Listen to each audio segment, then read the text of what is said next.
This time I'd like to call to order our regular meeting of Council 17-20.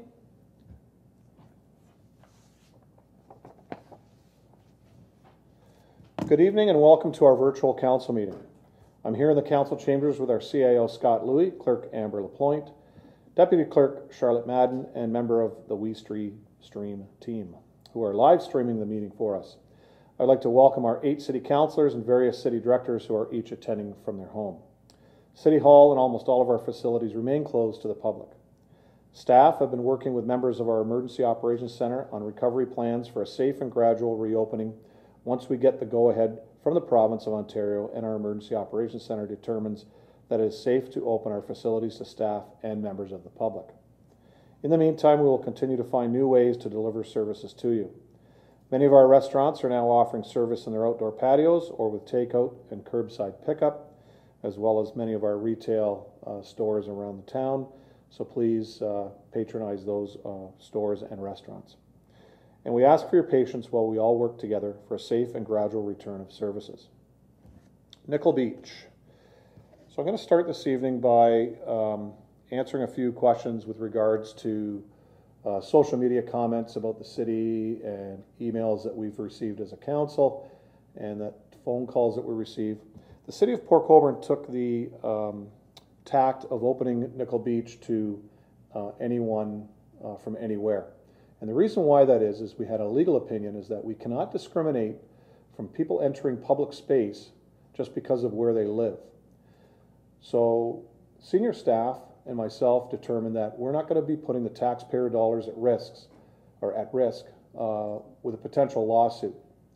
As you know, there's always people looking to sue somebody because of something that somebody did.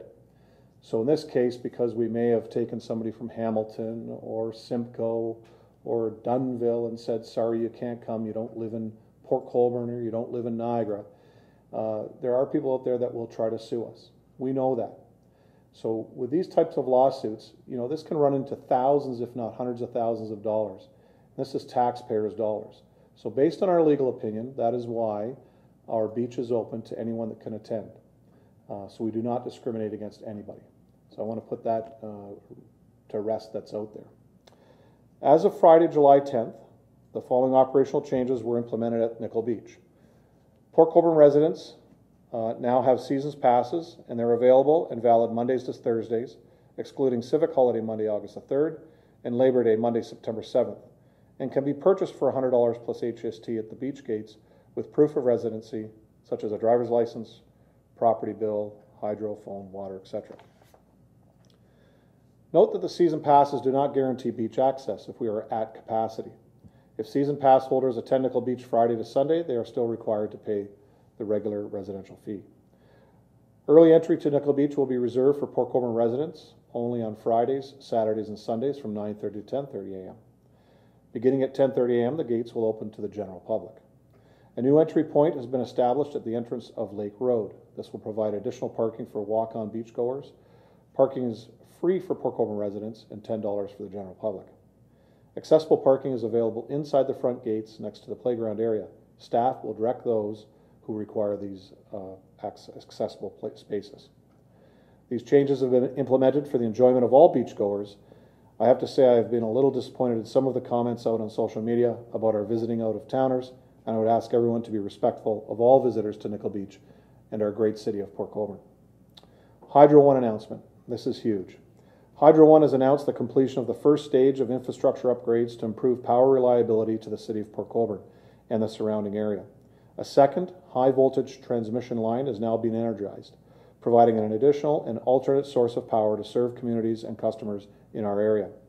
Last summer, Hydro One announced further plans to improve local reliability by investing approximately $30 million to advance the refurbishment of the Port Colborne transmission station from 2025 to 2022.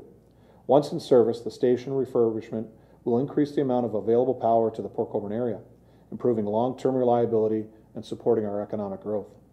This collaboration with Hydro One, the City of Port Colborne, and Canadian Niagara Power to upgrade aging infrastructure from the 1950s provides immediate and long-term benefits to our residents and businesses.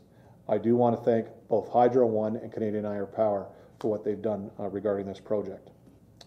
Pathstone Mental Health has begun to reopen their off-site walk-in clinics designed to service children and youth up to the age of 18 and their families across Niagara.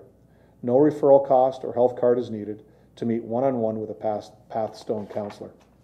New protocols require an appointment to be made in advance, either the day of the desired walk-in session or a day in advance by calling 1-800-263-4944. 1-800-263-4944 during business hours. This will ensure physical distancing and cleaning is maintained between appointments.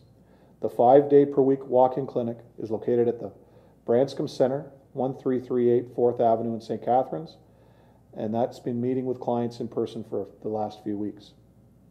Starting July 29th, the Port Colborne location at Bridges Community Health Centre, 380 Elm Street, will be open every Wednesday from 9 a.m. to 4:30 p.m. And for many months now, we've had some scammers claiming to be from Canada Revenue Agency. The Niagara Regional Police Service has received reports of scam phone calls involving persons claiming to be Canada Revenue Agency workers. This scam involves threatening or coercive language to scare individuals into paying fictitious debt to the Canada Revenue Agency, or they can be arrested. This debt repayment may involve gift cards, wire transfers, or cyber-based currency. The member of the public is then asked about their personal banking information and social insurance number. This is done under the guise of paying a fine instead of an arrest and verifying the potential victim's identity. This scam is further complicated by the use of technology that can cause a phone display to show a local Niagara telephone number or a Niagara Regional police registered telephone number. This is called spoofing. Members of the public are advised to be cautious of such scams and know that the Canada Revenue Agency will not call you and ask for banking information while telling you you're wanted. The Canada Revenue Agency would never negotiate payments for fines over the phone or roadside. Furthermore, the Canada Revenue Agency does not accept e-transfers or wire payments for any fees or services. If you receive a call saying you owe money to the CRA, you can call them directly or check your My Account under the Canada Revenue Agency website online. So remember, if you are getting these calls, I would tell you to hang up right away. The CRA does not call you at home and tell you that you owe money. It just does not happen. This past week, our CAO, Scott Louie, and I met with our new staff sergeant, Rome DeGidio.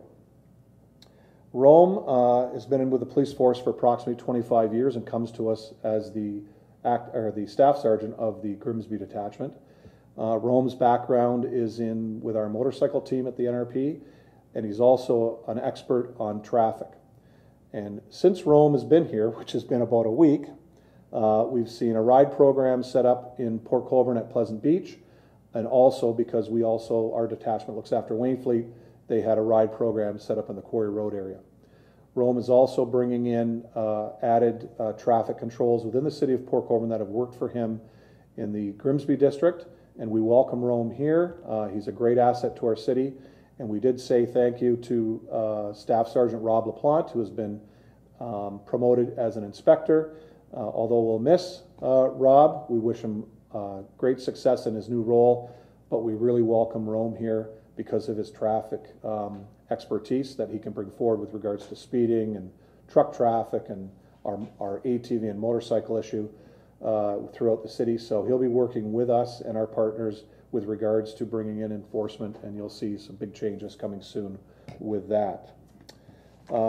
This afternoon I received an email from Richard Daniel, who is our public works superintendent, and basically it says, further to our phone conversation, after meeting with representatives from the MTO last week, Dwight Earhart and his team will be maintaining the section of grass at the northwest corner of Highway 140 and Main Street, and it will include it in their rough grass cutting road allowance program and keep it in an acceptable condition. And the acceptable condition is not what is acceptable to the province or their contractor, it's what is acceptable to the city of Port Colborne. So I want to thank Minister Mulroney, who I wrote in the last number of weeks. She had her department contact our staff directly had a meeting on site with their regional representative for the Ministry of Transportation.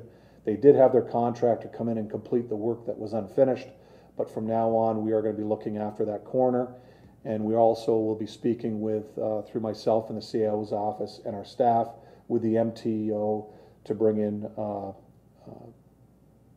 better maintenance, I guess, if I can say that, Mr. CIO, with regards to MTO properties on the entrances to our city. This was brought to our attention not just by some public members, but also by councillors and myself and our staff driving around and seeing, to be quite honest, a deplorable condition of MTO property at our entranceways to our city.